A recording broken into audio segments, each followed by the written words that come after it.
இந்த சென்டென்ஸை பாருங்க. இது ஒரு news paper headline. The government has announced an ex gratia amount of 25 lakh rupees for the families of those killed in the stampede. Government has announcedனா அரசாங்கம் அறிவிச்சிருக்கு. என்னன்னு அறிவிச்சிருக்கு? An ex gratia amount of 25 lakh rupees. ரூபாய் 25 லட்சம் கருணை தொகை கொடுக்கணும்னு. யாருக்கு? For the families of those killed in the stampede.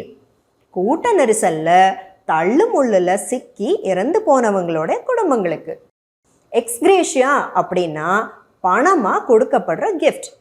அது ஒரு நிறுவனத்தில் நல்லா பணிபுரிஞ்சவங்களுக்கு ஊக்கத்தொகையாகவும் கொடுக்கறது உண்டு. இல்லைனா ஏதோ ஒரு காரணத்தினால உறவுகளையோ இல்லை உடைமைகளையோ இழந்தவங்களுக்கு கருணை தொகையாகவும் கொடுக்கறது உண்டு.